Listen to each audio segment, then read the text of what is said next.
Kirk Smith demanded perfection from himself. I recall an incredible pen and ink drawing of a grasshopper, larger than life. It was big enough to fill the entire sheet of paper.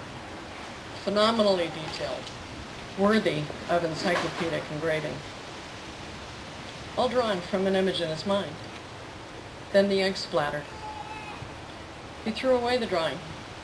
No longer good enough. It wasn't perfect.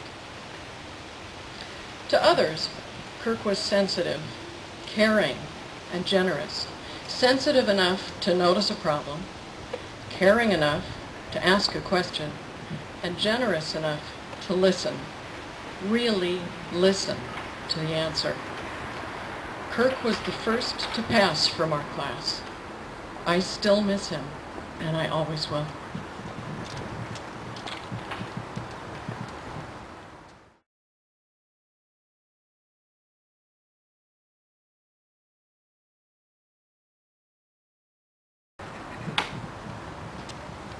Hi, I'm Mark Gundert. I'm going to speak for Greg Speier.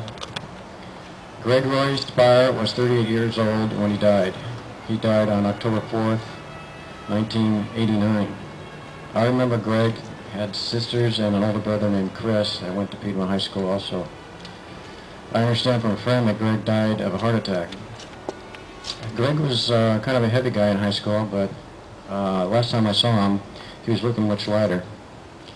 I knew Greg and his brother Chris during my high school days and kept in touch for several years after high school.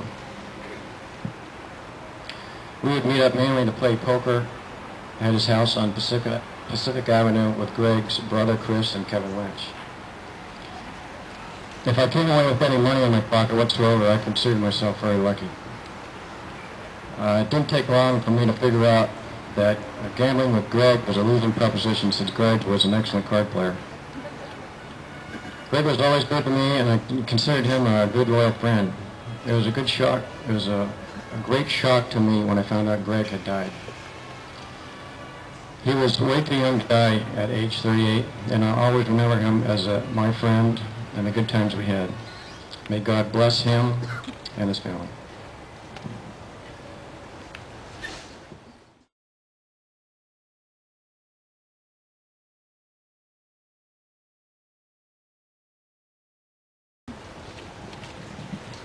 Yeah, some words come to mind when I think of Doug Tyler.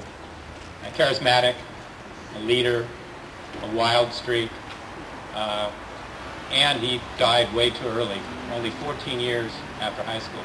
And one thing that's always lasting in my memory is his winning smile.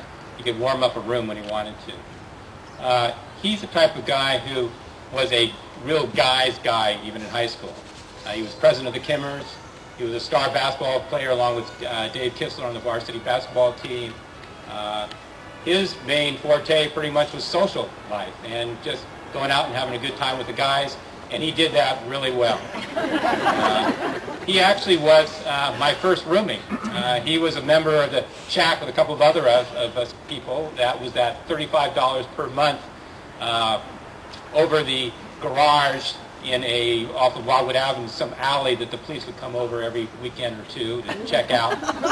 And I look around here, and there was a number of you people who would, the guys who would frequent the shack. And some of the ladies out here are laughing. Well, there was a few of you ladies I think kind of showed up, but if I remember, once you'd come, you'd only come one time. I think the green moss in the refrigerator and other things just kind of drove you out. One of the real lasting memories with Doug is he had this great white convertible. And he'd pick me up on weekend nights and sometimes during the week. He'd have the 4 tops and the 8-track blaring, full speed, and we'd just cruise around Piedmont, pick up a few other guys, and just listen to music. And that was Doug. He just wanted to have a great time. And he went to Laney, played a little basketball there, worked at a car dealership, and then ended up going down in the LA area and working in computer sales and computer services. And as I said, he died way too early. He was survived by his mother, Sylvia, a wonderful person, and his twin brothers, Jay and Tim. And one of the rocks that we're going to put in as a group that I picked out for him is a rock that I actually got that was dynamited out of South Dakota in the sculpting of Crazy Horse. And I thought it was kind of fitting for Doug. He's a little crazy out there, and that kind of led to his early demise. But it's a person that I miss terribly, and I think about him all the time, and that's my personal legacy towards him. So, thank you.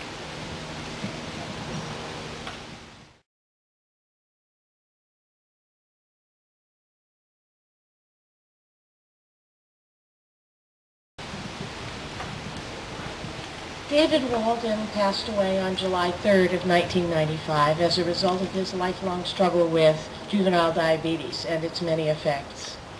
Kidney failure forced him to retire in 1988, and the last 6 years of his life were possible only with kidney dialysis.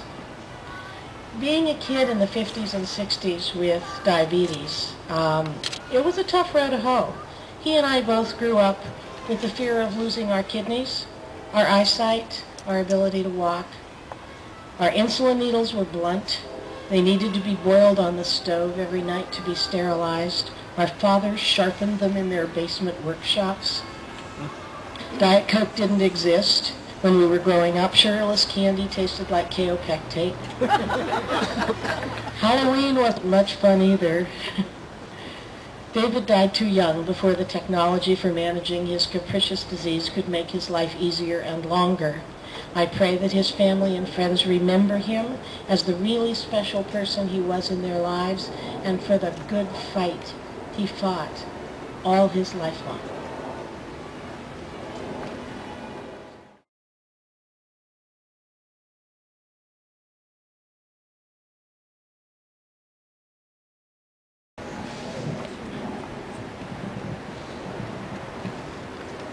Tony Wu's brother, Willie, sent a wonderful email, and I'll read parts of it. Tony would have been thrilled to attend today's class reunion. He really enjoyed his years in Piedmont High. He was fond of his classmates, his friends, and all the activities that he was involved in, particularly the home and Roca drives. He was excited and passionate about his high school friends, and he had very good things to say about them. Tony loved and lived a life that was very full. He was an electrical engineer and a passionate audiophile. He was a collector of LPs and CDs and enjoyed many genres of music. But most of all, Tony loved the outdoors. In fact, I heard a story today of, I think, Kathy Replogo running into Tony while she was backcountry skiing. Tony loved to climb mountains. He loved to raft. He set a goal of climbing all of the state's 18,000-foot peaks. And he was a tremendous lover and appreciator of Mother Nature. Tony died in 1993, killed in an auto accident in New Zealand. And he was way too young. He was enjoying what he had spent his life doing, exploring nature, seeing the world, and making new friends. Tony is with you today, not in body, but in spirit. He's looking down from above at all of you. His friends, remembering you as you remember him. If he were here, he would say, "Happy 40th reunion, my friends, my classmates. Enjoy life to the fullest." On a personal note, Tony was one of my really good friends in high school. I remember him as a very gentle man, a very wonderful, sweet disposition. And if I might indulge one other personal note, I was privileged to go to Tony's funeral in 1993. I was here because my brother Christopher, class of 1972, was dying, and in fact died the day after Tony's funeral. So I have very, very vivid memories of that event and of Tony's family and meeting them on that day.